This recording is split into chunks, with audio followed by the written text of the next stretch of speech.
I hate it when my kid does that. Good evening. We are here for the regular meeting of the Natrona County Board of County Commissioners. It is Tuesday, October 1st, 2024, 5:01 p.m. The meeting's been called to order. May we have a roll call? Commissioner Frill, Present. Commissioner Laird, Present. Commissioner Milne, Here. Commissioner North, Here. Chairman Nicolason. Here, at this time, I would entertain a motion to adjourn into executive session for personnel, or for, I think, just legal advice. So moved. Second. It's been moved by Commissioner Friel, seconded by Commissioner North. Any discussion? All in favor say aye. Aye. Any opposed?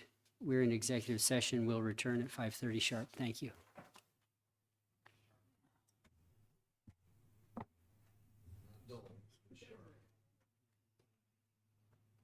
I appreciate you being on time.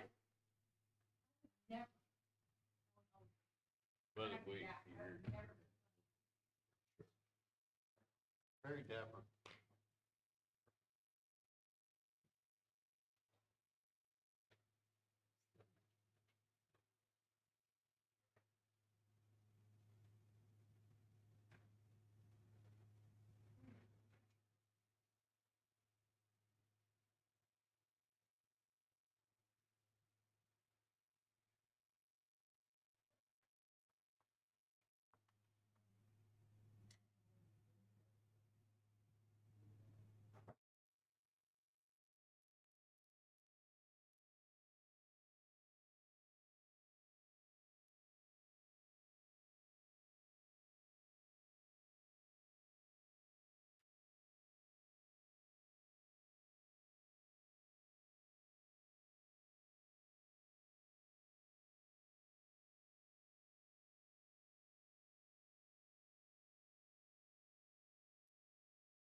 We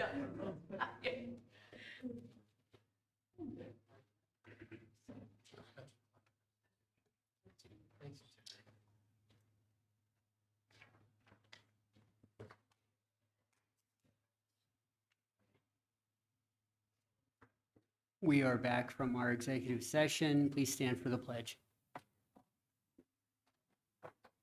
I pledge allegiance to the flag of the United States of America and to the republic for which it stands, one nation, under God, indivisible, with liberty and justice for all. Welcome, everyone. Thanks for joining us here in person and online. We are going to continue with our approval of consent agenda. I would entertain a motion with respect to the consent agenda. I'd move to approve this consent agenda. Second. It's been moved by Commissioner Milne, seconded by Commissioner Friel. The only issue is item E, Community Action Partnership of Natrona County letter. And my feeling is that we should go into executive session at some point during our meeting to visit about that. So I would ask that to be removed from the consent agenda, and we will perhaps come back to that at this meeting tonight. So moved.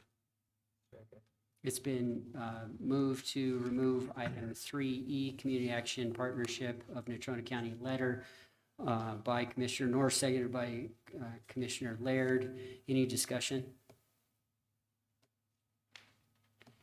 Then all in favor of the remaining consent agenda items, say aye. Aye. Any opposed? Okay, those consent agenda items have been approved. I think what we'll do next will be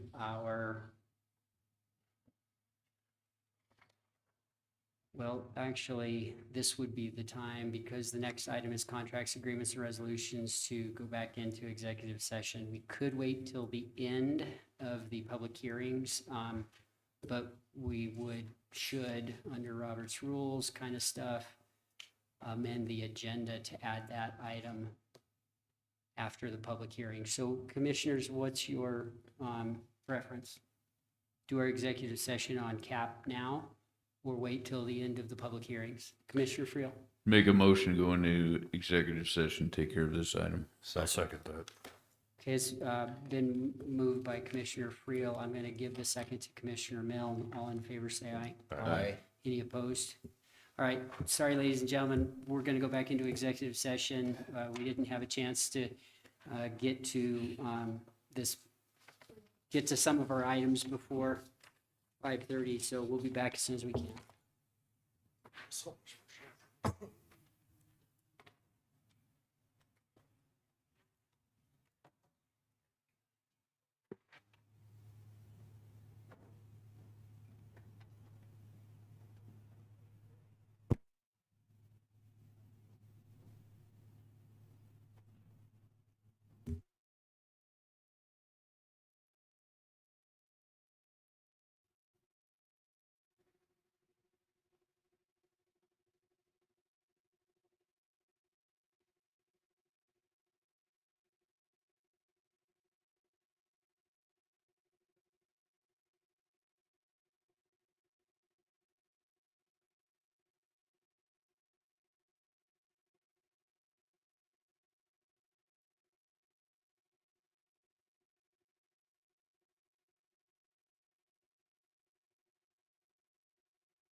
All right, we are back from our executive session. Our first item, our next item is a public hearing. Item A, Z, C, S 24-01.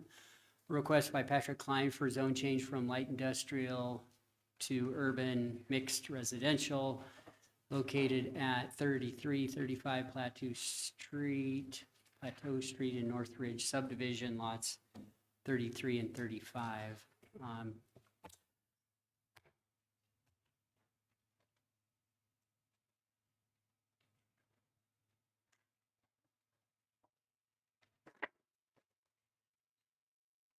The public hearing is declared open. May we have a staff report? Mr. Chair, Mr. Gustafson could not be here tonight. He did have a family emergency, so I will be presenting on behalf of him. He did submit his report, and I'll present these in summary fashion if the board prefers to try to save a little bit of time. This is a request for a zone change from light industrial to urban mixed residential. The current zoning, again, is light industrial.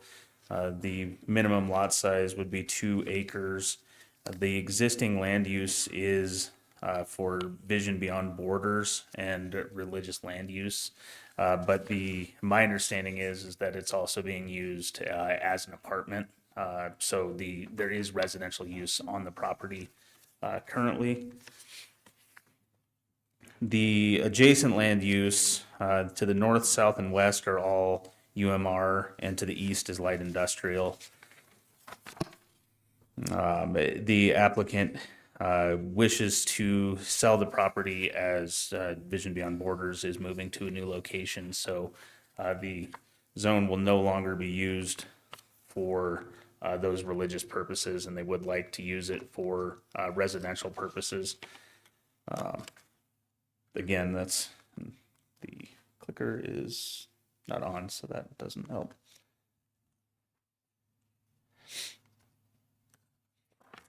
The approval criteria for the zone change is listed. It's pretty broad. If it's consistent with the purpose and organization of the zoning resolution, consistent with the development plan, necessary to address changing area and conditions or public necessity, and if it's consistent with other adopted county resolutions. Commissioners, the surrounding area here, that is an old plat. The surrounding area, most of the subdivision that this is currently located within is identified as UMR. This is the last 2 lots owned by one person, with the building actually passing over both lots. It's on the center line.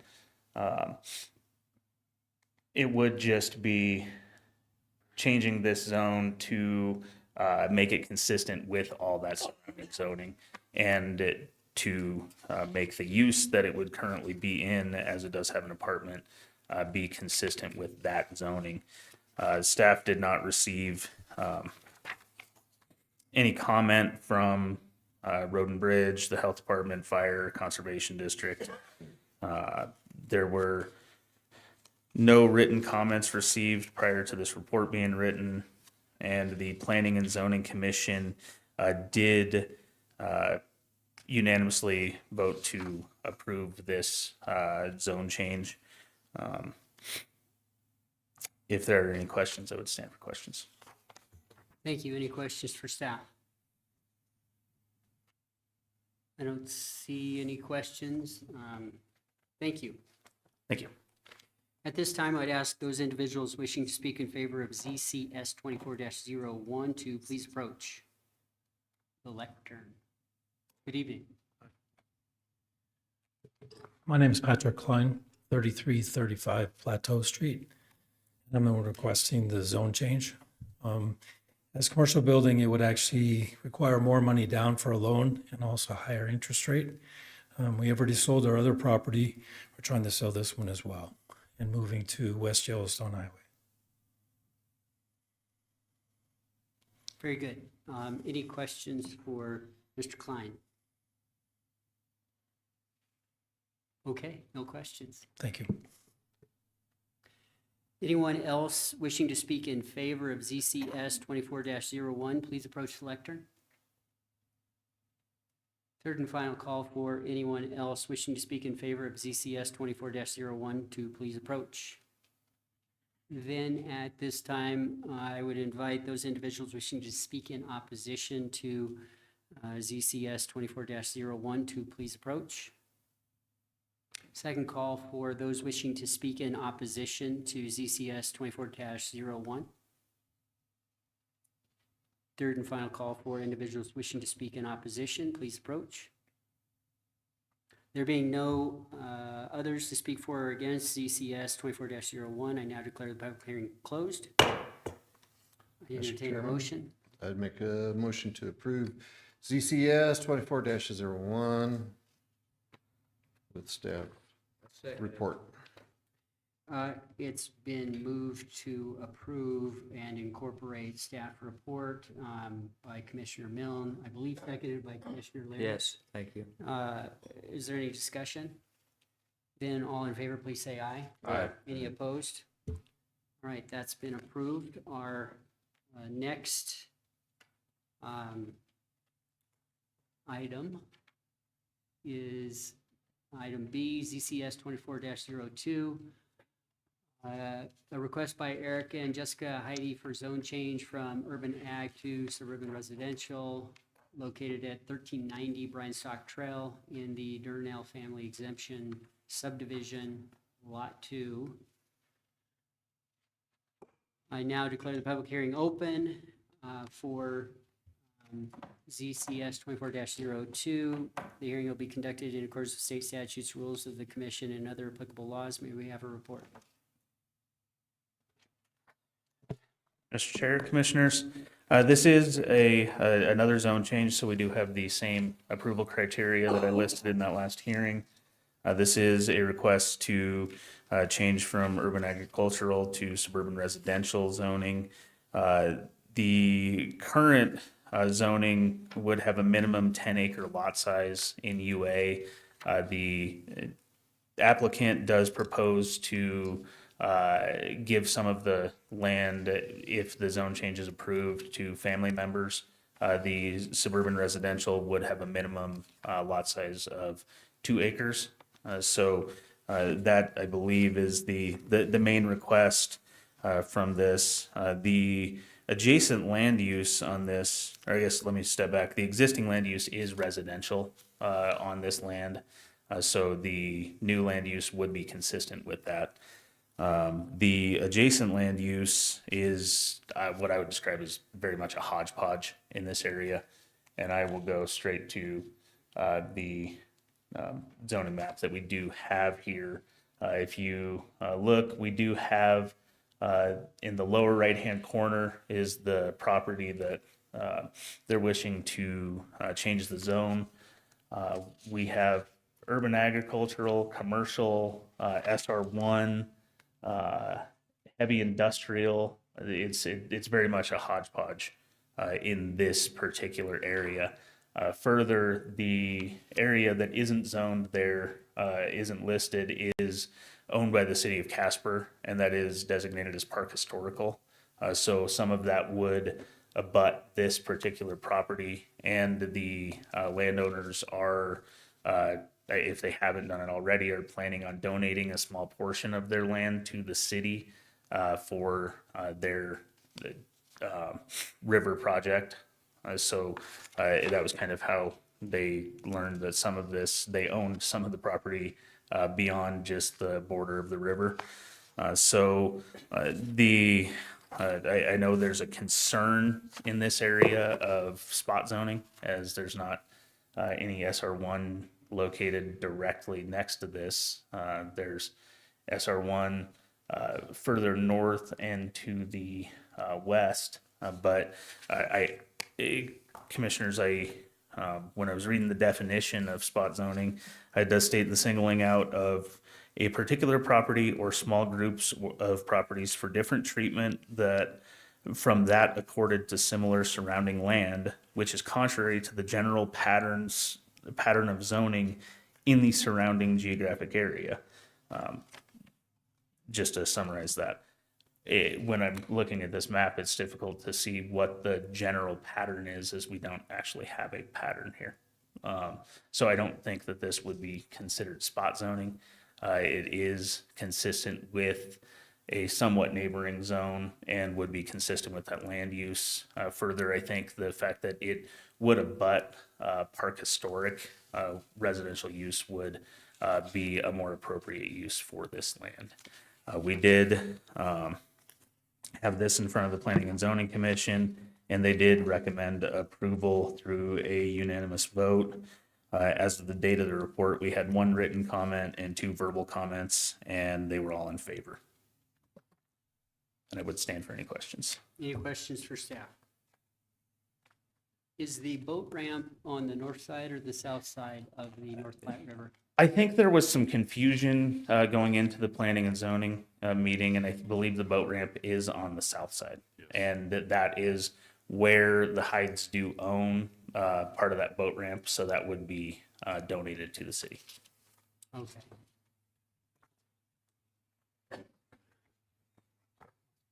So because the property doesn't go to the center line of the river, it goes past that, it's probably.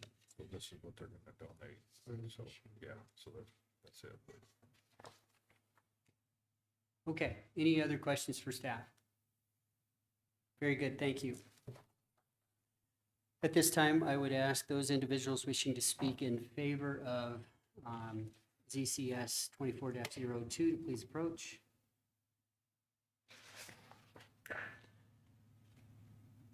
Good evening. I'm Eric Hyde. I live at 1390 Bryan Stock Trail, the property in question here. Main reason, give property to our kids. I know the map does look like a hodgepodge, but if you actually go out there, it says urban ag, but there's literally all kinds of people living out there, so it's mostly residential. I know it doesn't really look that way on the map, but that's the way it is.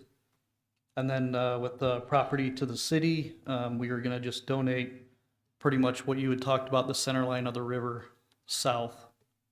That way that there's no issues and the city has good use of that. We enjoy using the trail ourselves, so that's another reason to do that. Very good.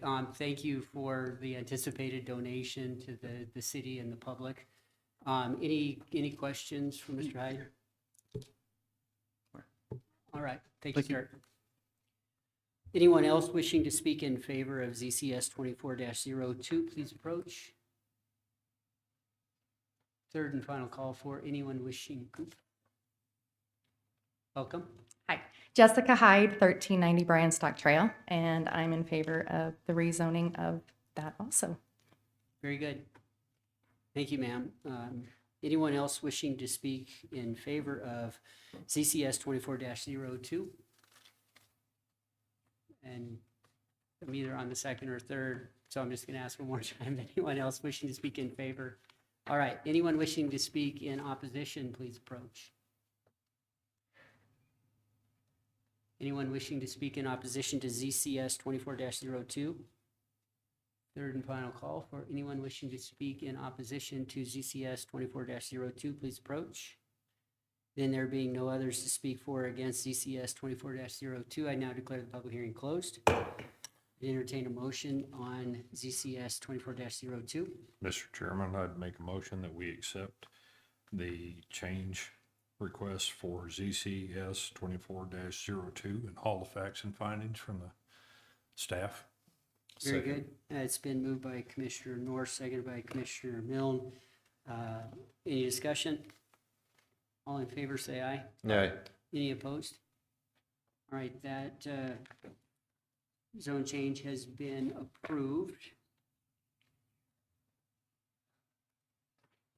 Our third public hearing is VCS 24-01 Smoky Gap, a request by Harmony Towers for setback requirements on a CE tower, which is a 2-to-1 height ratio. Tower will be located on the west side of US Highway I-25 north at the intersection with Miami State Highway 387. And since this is in a different location, we'll do this separate from the other one. I now declare the public hearing open. The hearing will be conducted in accordance with state statutes, rules of the commission, and other applicable laws. May we have staff report? Mr. Chair, this is a request for a variance for the setback requirements for a proposed cell tower in the area of the northern Midwest interchange. The surrounding adjacent land use is all RAM, and the proposed height of this tower would be a 255-foot tower. Mr. Chair, this is a request for a variance. However, we do have, and those approval criteria are listed, but we do have a little bit of a different situation here in our 2022 zoning resolution. We do give the ability for someone building a cell tower to ask for a variance from the setback requirements. Specifically, that language states that the BOCC may grant a variance from the setback requirement if the applicant can provide structural drawings and plans signed by a licensed engineer in the state of Wyoming that certifies the use of breakpoint technology, and or that if the tower collapses, relief from the setback standard setback requirements would not pose a threat to health and safety of the adjacent property owners. Mr. Gustafson did send me a text stating that he has thoroughly reviewed the structural and geotechnical work in accordance with the ANSI standard, and it fully complies. The structural engineer did his job on this. And then also for further references as to how tall these towers are, the K2 tower on the mountain is a 177-foot tower. So just for a little bit of reference for you. But with Mr. Gustafson's engineering background, I do think that it was helpful for him to review these applications. A cell tower is permitted in RAM, and this would just be a request for a variance from that setback. I believe with his review of this, we would not need the 2-to-1 ratio, and I believe the standard, the typical standard is a 1-to-1 setback ratio for these types of towers. We did have this in front of the Planning and Zoning Commission, and they unanimously voted to approve. Notices were sent to neighbors, and we did not receive any negative comment on this. And we did receive letters from, I apologize. I believe there were letters that were received stating that none of the property owners had an issue with the variance request. Staff, so basically, the setback for a tower this height should be 510 feet. They're asking for approval of 343 feet. That's correct. Okay. Any questions for staff? Mr. Chairman, Commissioner Mills? and you did receive a DOT? They're all Yes. good with that? We did receive that, and they are fine with this. I had a question. Commissioner Laird? So if that tower falls, will it fall over the road? Since it's 500 or 250 feet? No. That's the technology that we're speaking of. I believe and I'm not the technical person on this, but I believe the technology has the tower breaking into pieces, so it would not fall that entire But length. if it stayed together, it would fall on the road. Don't think that it would still reach the road, Commissioner. Well, how far is it from the road? I don't have that information off the top of my head. It's designed to, and it's been reviewed and approved in the sense that it won't hit the road because it collapses. Yes. Right, any other questions for staff? Very good, thank you. At this time, I'd ask those individuals wishing to speak in favor of VCS 24-01, please approach.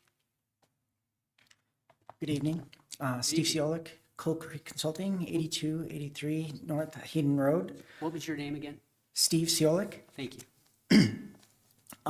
Yes, working with Harmony Towers and Verizon Wireless, we're trying to address a gap in service as well as provide the E911 service to assist customers along the highway. Due to the irregular shape, it does not meet the variance or the setback requirement 2 to 1, so that's why the variance request. We did receive, per Planning Commission's request, the letters from YDOT and the adjacent parcel that they approve and accept the variance request. And then to answer your questions, yes, it is a self-collapsing tower. Usually it's the bolt strings that will give out and it'll fall in 20-foot segments instead of a 500-foot tower across the road. So it's going to be wholly contained on the parcel without any damage to the surrounding properties. If there's any other questions, I would be happy to answer at this time. Any questions? Is Mr. Tobin the landowner or just the adjacent landowner? Both. Okay, and I take it from the letter that the landowner wanted the tower in this location. That is correct. Yeah, okay, thank you. Anyone else wishing to speak in favor of VCS 24-01? Final call for anyone wishing to speak in favor of VCS 24-01. There being no others to speak for or against VCS 24-01, I now declare the public hearing closed and entertain a motion. Mr. Chairman, I'd make a motion that we approve VCS 24-01 with all the staff's findings. Very good. Is there a second? Second. It's been moved by Commissioner North, seconded by Commissioner Milne. Any discussion? All in favor, please say aye. Aye. Any opposed? All right, that variance has been granted. We'll now move on to the final public hearing of the evening. VCS 24-02, Bessemer Bend, a request by Harmony Towers for setback requirements on a cell tower, which is a 2 to 1 height ratio. The tower will be located south and east of Highway 220 in the Bessemer Bend area. I now declare the public hearing open for the consideration of this variance. The hearing will be conducted in accordance with state statutes, rules of the commission, and other applicable laws. May we have a report from staff? Mr. Chair, this is a second request from the same applicant. This location would be in the Bessemer Bend area to cover some lack of reception in the Narrows area that I know we all know that there are issues out there. The surrounding area and the area this is located on would all be RAM. So again, the tower would be permitted in this area. This tower is a slightly smaller tower. This one is listed at 199 feet tall, and the site's generally located south-southwest of Highway 220. Again, we have the same approval requirements for this tower. The same structural reports were reviewed. Obviously, a different structural report for this tower from the last tower, but those were all reviewed by Mr. Gustafson, and everything did seem to be in order. So again, the request is to have this be essentially a 1-to-1 setback ratio versus the now required 2-to-1 ratio. There is generally the area that this is going to be located. We did have this in front of the Planning and Zoning Commission, and again, on this one, there was a unanimous vote to approve, and we have not received any negative comment for this, so we do recommend approval. Mr. Chairman. I was going to ask, why is it Bessemer? Mr. Chair, it's Bosmer. During early discussions of this project, they had listed on the application Bosmer Bend. I believe this was clear back when Ms. Turner was here. It was recommended to correct it to Bessemer, but they had elected to keep the name of this Bosmer Bend. It obviously doesn't change the name of Bessemer Bend, but for this project, it would be Bosmer. And before I do forget, there were, we do apologize, in the staff report, under staff findings, it did list CUP 24-02. That should have stated VC 24-02. So just so that's clear for the record. Can we approve this as Bessemer if we want to? I don't know that the name, that was the name on the application. I'm not certain that the name necessarily matters. We do have the case number is the more important part, I believe, on this. Well, we'll hope that the applicant can speak to that. Commissioner North. There's one other typo in here also in a variant request. It says VC 24-02. And then obviously the correct number is VCS 24-02. Is it? Yes, that, So we need to make sure we get that corrected in our it will be correct in the resolution in our if this does application. I pass. just want to make sure that everything's done correctly, so. Other than the name. Mr. Chairman, I think we should correct the name too, for posterity's sake. Okay, we will have our members of the public speak, and then we can have that as part of our discussion. Any other questions for staff? Very good. Then I would ask those individuals wishing to speak in favor of BCS 24-02 to please approach. Good evening again. Steve Ciolek, 8283 North Hayden Road. This request is to address a gap in coverage due to the topography of the parcel. We wish to move it above the cliff, and at which time it will not meet the setback requirements. As staff said, we did get letters of support from the adjacent property owners approving this request. And to address the comment regarding the typo, that was an issue that went through Verizon, went through Harmony, and then went through us as well as the applicants. And I apologize. No disrespect, but we will change that as part of the building permit submittal, and we can do that. If we need a revised application, we could definitely correct that. If there are any other questions, I'd be happy to answer. I want to be clear, so I don't think you need to revise your application, but are you okay with us approving it as Bessemer? Yes, sir. Okay. Commissioner North. Just so everybody's clear, this is also a breakaway tower? Yes, sir. Okay. I don't see any other questions. Thank you, sir. Anyone else wishing to speak in favor of VCS 24-02? Final call for anyone wishing to speak in favor of VCS 24-02, please approach. Then anyone wishing to speak in opposition to VCS 24-02, please approach. Second call for anyone wishing to speak in opposition to VCS 24-02, please approach. Third final call for anyone wishing to speak in opposition to VCS 24-02. There being no others to speak for or against VCS 24-02, I now declare the public hearing closed. I entertain a motion. Mr. Chairman, I make a motion that we approve VCS 24-02 with all staff's facts and findings. Second. Very good. It's been moved by Commissioner North, seconded by Commissioner Friel.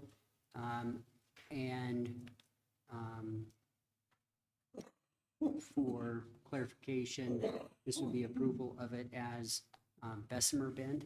Yes, sorry, I should. And with the corrections, the typo corrections in the in the staff report. And the corrections of the typographical errors in staff report. Any other discussion? All in favor, say aye. Aye. Any opposed, same sign? Very good. The VCS, that variance is approved as stated. We move to public comment section. Anyone wishing to make public comment, please approach. Rosemary Saban, Natrona County resident. So I will be putting this aside and referencing it in the future. Because twice now, there was an approval made for variances. And I seem to recall in the past that a variance was requested by a private citizen off of Salt Creek, and it was denied. And it would have been an improvement to a non-conforming area. Secondly, I apologize for not being here last go around when there was over 100 people here, as I promised I would be. I was detained in Georgia. So this commission has stated numerous times that they have no control over property taxes. And yet the Wyoming County Commissioners Association made recommendations on votes 65 times in the past legislation. I would like to know what this body feels about Senate File 3, the Constitutional Amendment A. Pros, cons.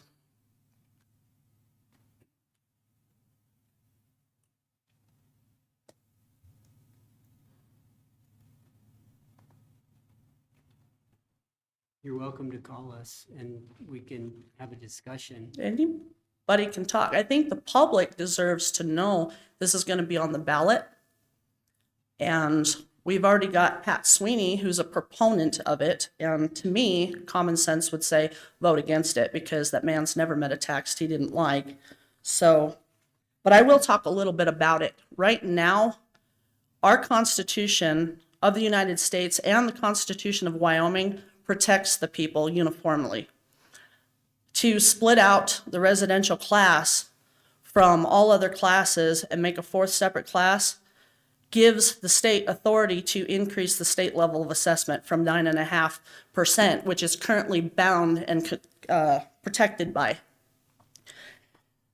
The amendment, as it will appear on the ballot,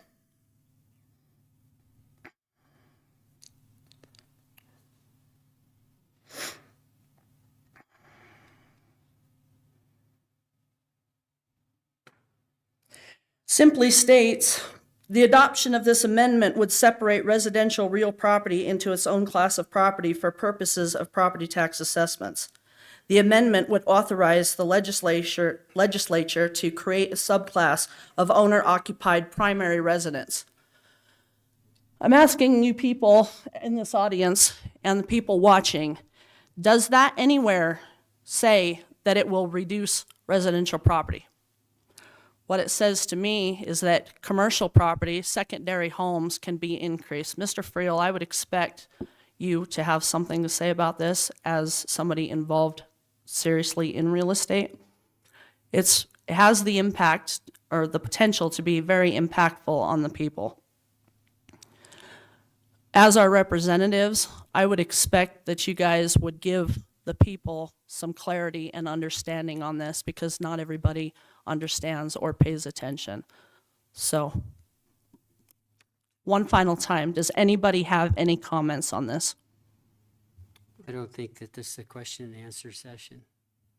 Maybe during commissioner comments, some commissioners are certainly willing to give feedback on any matter. So I think we'll keep it at that.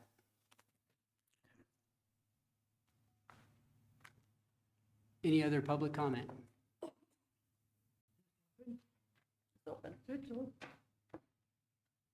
Hello, boys. We've got this, you guys are gonna have this in front of you, I assume you already know about it. The 2,000 acres of a solar farm going in about a quarter mile from my place out in Natrona. Now, I got a bunch of questions, and these are things maybe you guys can ask. I can't find these people on the internet. Like this fly-by-night energy company. They don't have a footprint anywhere. And I mean, I pulled it up like 10 different ways. Bing and Google and, all of this, and I cannot find these guys anywhere. So what's going to stop them from doing this, getting the subsidies, and then booking town? Nothing. Okay. I'd like to know, you guys could ask them, what's the lifespan of the facility? What if they go broke? Where will the water come from? This is a big one for me because we do have an aquifer under us. We don't get city water that far out.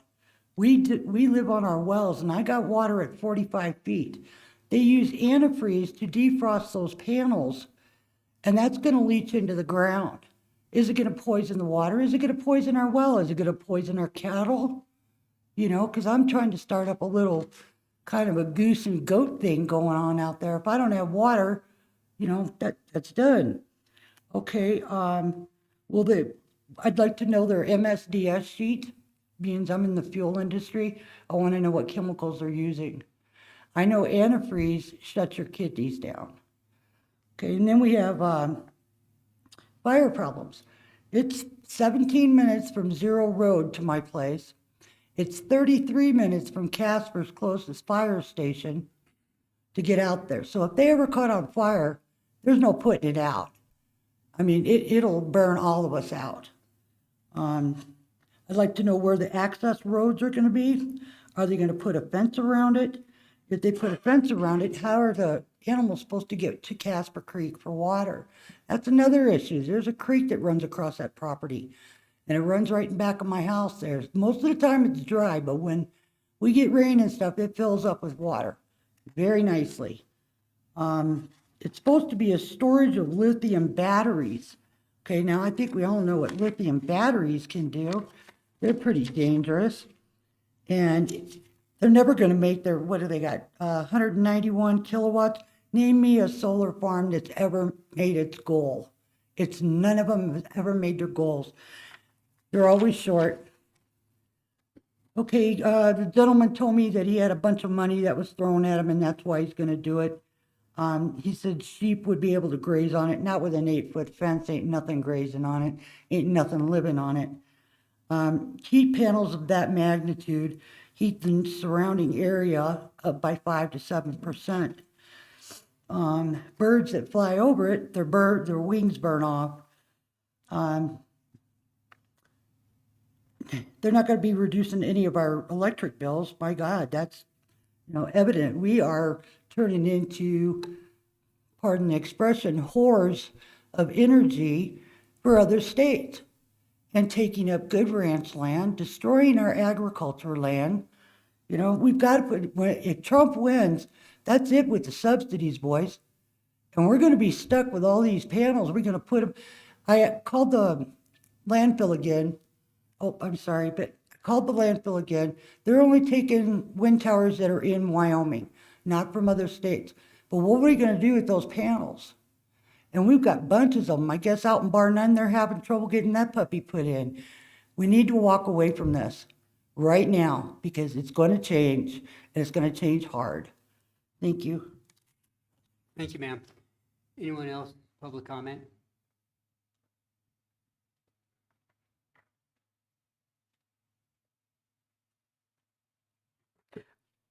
Ruth Shawn, Natrona County resident.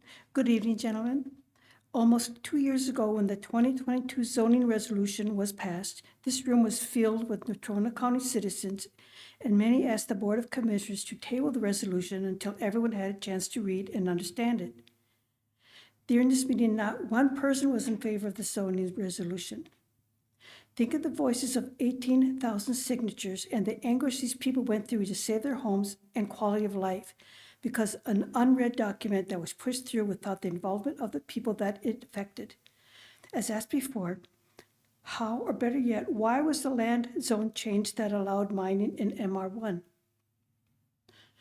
I would like to read a public document of messages exchanged between Mr. True and Mr. Nicolason that I believe is a conflict of interest, or at the very least unethical conduct regarding the mining proposal. It is interesting that at the end of the commissioners' meeting on September 17th, Mr. Nicolason criticized Mr. True, stating that Mr. True had handled this case very poorly and that he had bad facts, even though they had private meetings regarding the mining or gravel project.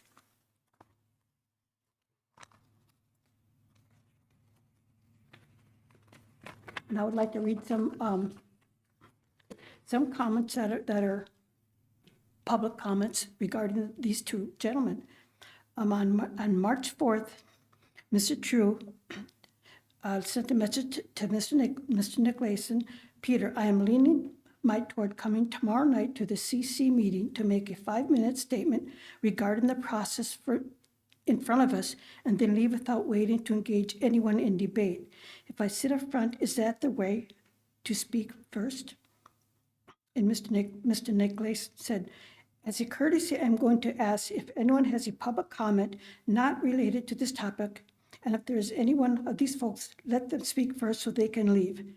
Then I would be happy to recognize you as the initial speaker, regardless of where you are located. And Mr. True said, thanks a ton, that would be great. I seriously would plan to speak and then depart, as I don't want to get into any back and forth, as I don't think that would be constructive. And Mr. Nicolason said, I agree that is no time for a Q&A. Don't let Dallas draw you into any conversation either. I will try to keep him from going down that path, but he will likely anyway. On March 13th, Mr. Nicolason said, good morning. I wonder if you and I could touch base. I could meet you at your office, of my office, Friday or Saturday afternoon if you're in town. And Mr. True said, Peter, I could meet Friday afternoon, likely later afternoon, as I'm headed to Rollins Land Office that day to do some research. I should be back by 2 o'clock. Would 3 p.m. work for you? Since I'll be traveling, I'm happy to meet you at your office. What are our topics? And Mr. Nicolason said, hi, 3 o'clock Friday would be great. Mutual updates on PRISM, gravel project, including road use and access considerations. 951 Werner Court, number 300 is my office. Thanks. On March 15th, Mr. Nicolason said, how is your day going? Mr. True said, I'm on my way back to town and I can still make a 3 o'clock meeting. Mr. Nicolason said, I am getting ready to pull a calf on the Hat 6 Road, 3:30. Mr. True said, are you saying we should reschedule? Mr. Nicolason said, just delay to 3:30. And then Mr. True said, sounds good. I'll see you at 3:30. And there's other correspondence that are not related to the subject of the mining project. But I just want to let you know that I'm kind of a little suspicious of all the trouble and the anguish these people went through. And you having private meetings with Mr. True, I'm a little concerned about that. Thank you. Thank you, ma'am. Any other public comment?